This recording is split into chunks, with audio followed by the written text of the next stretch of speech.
धनपाड़ी नेपाल की रहने वाली हिरण शाह ग्राम सतपाड़ी नेपाल की रहने वाली। आप मेला क्षेत्र में जहाँ कहीं भी हो आप भूले भटके उसी में चले आए। यहाँ विनोद शाह भूले भटके उसी में आज प्रतीक्षा कर रहे हैं।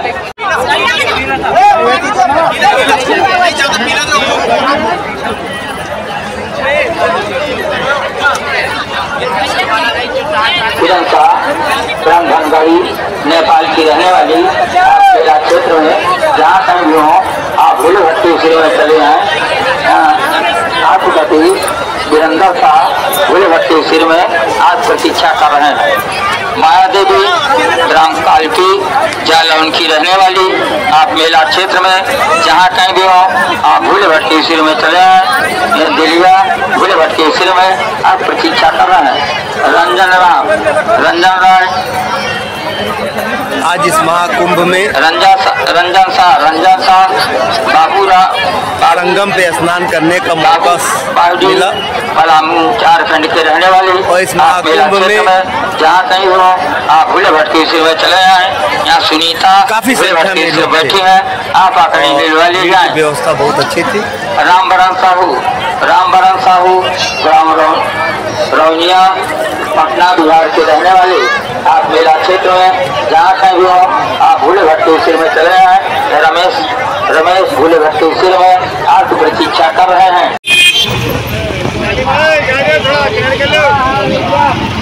भैया राजा बाबू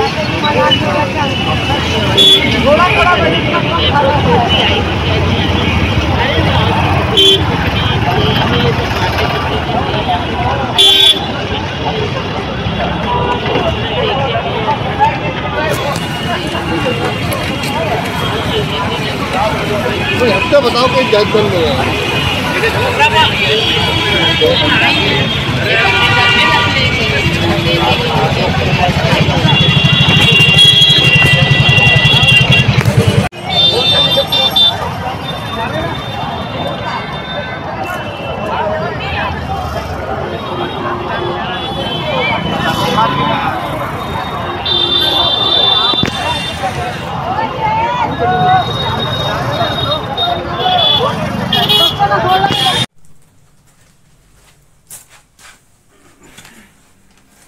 नमस्कार मित्रों, आज के माहौल में जो 144 साल बाद प्रयाग में महाकुंभ लगा है, उसी पे हम लोग कुछ अपने अपने विचार चर्चा करेंगे कि यह महाकुंभ कितना महत्वपूर्ण है, इसकी व्यवस्था क्या है, या ये लगातार 14 जनवरी से ये लगातार चल रहा है और जो समापन इनका 26 फरवरी को होगा।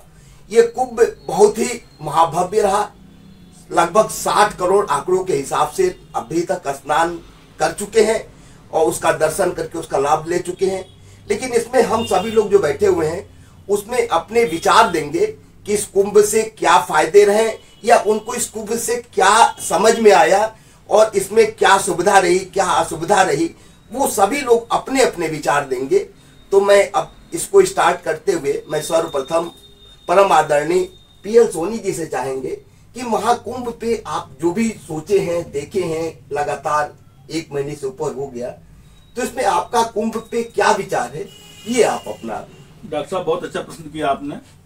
ये कुंभ हमारे जीवन की ही नहीं, ये देवताओं के समय से, देवकाल से ही चला आ रहा है और ये हमारी एक आध्यात्मिक परंपरा और आध्यात्मिक सोच का एक आईना है। ये हम जीवन को किस प्रकार से जीते हैं, हमारा आध्यात्मिक जीवन कैसे चलता है, हमारा धर्म किन बिंदुओं पर टिका हुआ है, ये बहुत महत्वपूर्ण है। हमारे यहाँ जो 33 कोटि के देवता हैं, उन देवताओं ने जो जल ला करके एकत्र किया था और हमारे 5 जगह हमारे ये महाकुंभ मनाया जाता है। हरिद्वार, नासिक, इलाहाबाद, उज्जैन और एक दक्षिण भारत में मेरे ख्याल से को मुझे याद नहीं आ रहा, लेकिन 5 जगह ये मनाया जाता है। हाँ ठीक है, 5 या 7 जगह है। तो मतलब ये तो, लेकिन ये 12-12 वर्षों में आता है। उसे कुंभ भी आता है, अर्ध कुंभ भी आता है, कुंभी भी आती है। तो ये सब एक अलग अलग होते हैं, लेकिन ये हमको कहते हैं कि हमारे जीवन की दिशा, हमारे धर्म के दर्शन को आगे बढ़ाने के लिए सब आते हैं। जी जी। तो कुंभ जो है वो हमारे केवल आध्यात्मिक चरित्र को उजागर करता है, और जो उसके साथ जो हमारे भारतीय जनता जो उसका आध्यात्मिक महत्व जो समझ रही है, उसके मन में कहते हैं ना कि ये शरीर पंच तत्व का बना है, और उस पंच तत्व में हमारे यहाँ ये क्षिति जल पावक गगन समीरा, ये जो 5 तत्व हैं, उस 5 तत्व से हमारा शरीर बना है, और जो हमारे अंदर आत्मा है वो ईश्वर का ही एक रूप है। तो वो जो ईश्वर का रूप है वो हमारे आध्यात्मिक दर्शन से जुड़ी हुई है। मनुष्य का जो जीवन है वो 2 तरीके से है, एक स्थूल और एक सूक्ष्म। स्थूल में मानव का ये शरीर चलता है, और सूक्ष्म में मानव का मन चलता है। सूक्ष्म रूप में ही जैसे हम हवन करते हैं, यज्ञ करते हैं, तो उसमें देवता कैसे ग्रहण करते हैं, उस चूंकि देवता सूक्ष्म होते हैं तो हमारे यज्ञ से, हवन से इसको ग्रहण करते हैं। जैसे सूर्य हमारा एक डायरेक्ट देवता कहेंगे, उससे हमें ऊर्जा मिलती है। जल को भी हम डायरेक्ट देवता कहेंगे, क्योंकि उसमें ऑक्सीजन होता है, हमें उसमें एक जीवन धारा हमें जीने की मिलती है। पृथ्वी एक हमारा आधार है। आकाश जो हमारी शून्यता, मतलब ये जीवन को आगे आगे बढ़ाने के लिए पर्याप्त स्पेस देता है। तो और हवा के बगैर हम जीवित नहीं रह सकते। तो 5 तत्व जो हैं वो शरीर को जीवंत बनाए रखने के लिए आवश्यक है। लेकिन कुंभ में जो हमारे यहाँ जो एक सूक्ष्मता है जीवन की, वो उस सूक्ष्मता को उजागर करती है कि हमारे यहाँ 12-12 वर्षों में ये जो पड़ता है, जिसमें ये हमारे जो संत महात्मा लोग हैं, जो नागा लोग हैं, जो नागा लोग आते हैं, वो जितनी तपस्या करते हैं, उस तपस्या को जब ये कुंभ में आकर के स्नान करने के लिए जाते हैं, चाहे वो जहां पड़ा हो, तो उनका जो आध्यात्मिक जो चेतना है, जो उनका जो तपस्या करते हैं, उस तपस्या का लाभ उनको 100 गुना बढ़ जाता है। तो उन जो वो जीवन में जो तपस्या करते हैं, उस तपस्या से हमारे जो हम आध्यात्मिक लोग हैं, और हमारा जीवन दर्शन ये है कि हम संत महात्मा के बल पर पृथ्वी टिकी हुई है, और वो हमको एक आशीर्वाद देते हैं, और वो आशीर्वाद जब मन से देते हैं और जब हम मन से ग्रहण करते हैं तो हम फलीभूत होता है। अब कहते हैं कि अगर आप मानिए तो देव, नहीं तो पत्थर। मैं आपको बता रहा हूं कि भारत भू का कण कण पावन, कहता यह इतिहास रहा, जन्मे थे श्री राम अवध में चित्रकूट बनवास रहा, जन्मे थे श्री राम अवध में चित्रकूट बनवास रहा। जब जब इस पावन धरणी पर हानि धर्म की होती है, नीति नहीं चलने पाती जब जय अनीति की होती है। अन्यायी प्रतिकार करें, सत्पुरुष सताए जाते हैं, उनका दुख हरण करने प्रभु भिन्न रूप में आते हैं। तो आज कुंभ का जो महत्व है, वो देवता स्वयं सूक्ष्म रूप में आकर के वहां स्नान कर रहे हैं, और हमारे मानव जीवन को कृतार्थ कर रहे हैं। जो लोग इस पर उंगली उठा रहे हैं, इसको निगेटिव रूप में देख रहे हैं, कहते हैं कि जाकी रही भावना जैसी प्रभु मूरत देखी तिन तैसी। अगर आपकी भावना धार्मिक है, आध्यात्मिक है, तो आपको गंदी चीजें कतई नहीं दिखाई देंगी। अब फिर देखिए, राम रावण युद्ध हुआ था, तो अध्यात्म एक धर्म की लड़ाई के लिए न जाने कितने मारे गए थे। अब उसमें मानव जीवन, उसमें न हम सरकार की गलती दे रहे हैं, उसमें तो हम यही कहेंगे कि जो मानवीय मूल्यों में हमारी गलतियां रही कि हम उस रूल्स के पालन नहीं कर पाए, ठीक से चले नहीं, और किन किन परिस्थितियों में हमको धक्का लगा, कहां हम दब गए। इतने मतलब ये कि एक छोटे से जगह, प्रयागराज जैसा एक छोटा सा जगह, जहां की मैं समझता हूं कि आबादी केवल 2-2.5 करोड़ हो सकता है, कितनी हो, 30-40 लाख होगी। हम कहते चलिए 1 करोड़ से ज्यादा है, और वहां 60 करोड़ लोग आप बता रहे हैं स्नान कर चुके हैं अब तक। जब 60 करोड़ लोग स्नान कर चुके हैं, तो कितने लोग आए हैं, और कैसे सरकार ने वहां व्यवस्था की होगी। हमारे यहाँ जो गंगा के किनारे किनारे झूसी से लेकर के और यहाँ फाफा मऊ तक जो घाट बनाए गए हैं, उनमें सब जगह कि इलाहाबाद से आने वाले यहाँ स्नान करेंगे, बांदा से आने वाले यहाँ स्नान करेंगे। तो सरकार ने अपनी तरफ से पूरी व्यवस्था उस पर की है। लेकिन कुछ गलतियां जो मानवीय गलतियां होती हैं, कुछ प्राकृतिक गलतियां होती हैं, ये गलतियां होती हैं तो उनको नजरअंदाज कर दिया जाना चाहिए। हमको केवल कुंभ का केवल इतना ही सार लेना चाहिए कि उससे हमको क्या लाभ मिल रहे हैं। तो ये हमारे आध्यात्मिक जीवन को फलीभूत करता है, मानवीय मूल्यों को बढ़ाता है और हमारे आध्यात्मिक दर्शन को काफी हद तक ये इसको पुनर्जीवित करता है। मैं आपको इस पर थोड़ा सा कुछ बातें और बता रहा हूं मैं।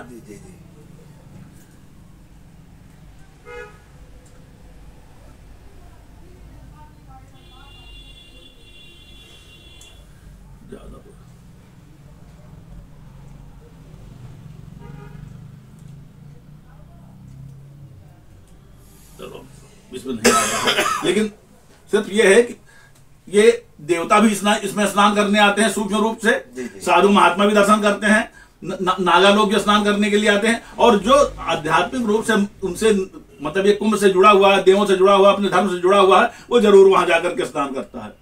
लेकिन यह है कि कुछ लोग जैसे नहीं जा पाते हैं और सच्ची आस्था से वो घर में त्रिवेणी और गंगा जल का पहले का लाया हुआ जल भी अगर वो है, तो जिस दिन आपका ये महाकुंभ पड़ता है, जिस दिन अमृत स्नान होता है, उस दिन अमृत स्नान में अपने घर में थोड़ा सा हल्दी, थोड़ा सा कपूर का तेल, थोड़ा सा गंगा जल स्नान करके उसी श्रद्धा भक्ति से अगर वो अपने घर में भी स्नान कर लेता है तो उसे कुंभ का फल प्राप्त होता है। बस मैं इन्हीं बातों को कहूंगा कि हमारा धर्म, हम सौभाग्यशाली है कि हम भारत में पैदा हुए हैं और हमारे धर्म भी सौभाग्यशाली है कि भारत में है, और भारत का भी मतलब ये कि भारत भी सौभाग्यशाली है कि इन धर्मों के जितने भी देवता हैं सब हमारे भारत में एकत्रित होते हैं, और ये कुंभ का जो लाभ है, ये कुंभ का जो महालाभ है वो भारतवर्ष को ही प्राप्त है। ये इसके लिए हम अपने आप को सौभाग्यशाली समझते हैं। ये मेरा सिर्फ ये कुंभ के विषय में ये कथन। अभी हम लोगों के बीच रिटायर्ड डीवाईएसपी और कवि पीएल सोनी जी ने विचार रखे, निश्चित रूप से कुंभ के बारे में विस्तार पूर्वक अपने विचार दिए। अब इस क्रम को आगे बढ़ाए भी कुछ अपने उसमें अनुभव की मैं साझा करना चाहता हूं, क्योंकि सभी लोगों के साथ साथ मुझे भी महाकुंभ में सपरिवार स्नान करने और उसका दर्शन करने का लाभ प्राप्त हुआ। तो मैं कम समय में ये बताना चाहूंगा कि वहां की व्यवस्था बहुत अच्छी रही। मैं लखनऊ से रात में 2 बजे निकला और वहां पे 5-6 बजे करीब मैं पहुंच गया था, लेकिन वहां डाइवर्शन होने की वजह से थोड़ी सी असुविधा ये हुई कि पार्किंग तक हम लोग 6-7 बजे तक पहुंच गए, लेकिन किसी गाड़ी वाले को ये नहीं पता हो रहा था कि ये गाड़ी जा कहाँ रही है। बस गाड़ी डाइवर्शन कर दिया गया, लेकिन जो अंदर बैठा है उसको कोई नहीं सूचना दी जा रही है कि आपकी गाड़ी कहाँ पार्किंग होगी या कहाँ पार्किंग करो या कैसे जाओ। तो हम लोगों ने लास्ट में जाके पार्किंग की। पार्किंग के बाद ऐसी अव्यवस्था दिखी कि हमारा विचार आया कि हम वापस आ जाए, लेकिन परिवार का ये कहना था कि चलो भीड़ में ऐसी अव्यवस्था होती है, ये मेरा अनुभव है। तो क्योंकि मैंने कहा कि अरे कुछ भी दिख नहीं रहा, साधन है नहीं, 14 किलोमीटर का है, बच्चों के साथ 14 किलोमीटर हम लोग सिटी के रहने वाले आदमी संभव नहीं था कि जा पाए। तमाम ऐसे लोग हैं जो गठरी लाद करके 14-15 किलोमीटर जा रहे थे, लेकिन हम लोगों का क्षमता नहीं थी। तो हम लोगों ने 1 घंटे जानकारी किया। जानकारी करने के बाद ये समझ में आया कि एक बस जा रही है रोडवेज की जो आपको सिविल लाइन छोड़ेगी। तो हम लोग बस में चढ़े और सिविल लाइन जाते जाते हम लोगों को करीब 6 घंटे लगे। दूरी केवल 3-4 किलोमीटर, 3-4 नहीं, इससे 10-12 किलोमीटर, और समय 6 घंटे लगे। उसके बाद जाने के बाद फिर कोई साधन नहीं। साधन नहीं होने के बाद फिर किसी तरह से पकड़ते पकड़ते हम लोग टेम्पू पकड़े, ई रिक्शा, उसके बाद फिर और किया, और फिर हम लोग लास्ट में संगम के करीब पहुंचे, जो कि दूरी मैं बता दूं, ऑटो वाला बता रहा था कि 1 किलोमीटर है, लेकिन कहता था मैं 1000 रुपये लूंगा।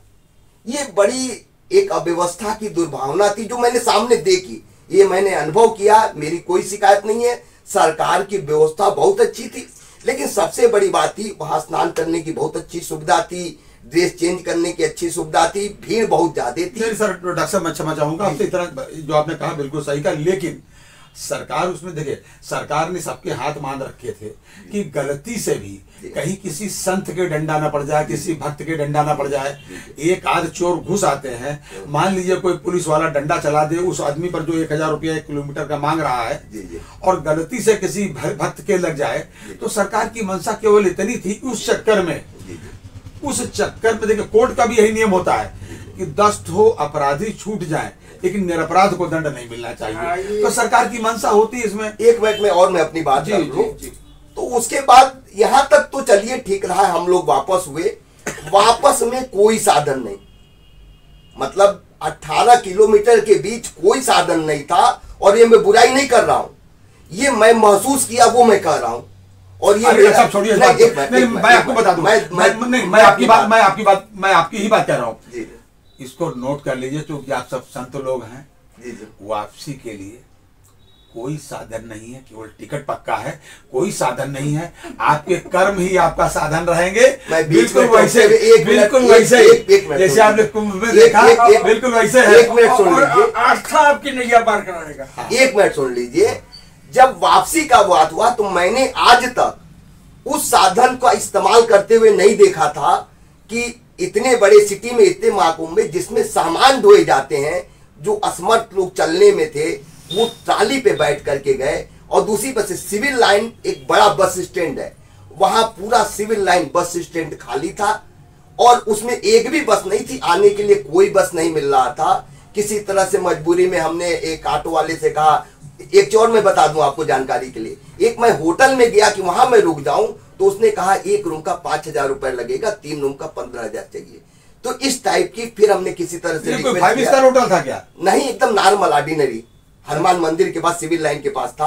अच्छा? इसके अलावा लास्ट में एक से मैंने कहा पोती मेरी है, जरा स्टैंड तक छोड़ लो। और ये मेरा हुआ कि बड़ी रिक्वेस्ट, वहां हजारों की संख्या में थी लेकिन किसी को साधन में। इसमें लास्ट में मेरा यही कहना है कि सरकार अभी 2-4 दिन बचे हुए हैं, उसको व्यवस्था को थोड़ी सी सुचारू कर दे।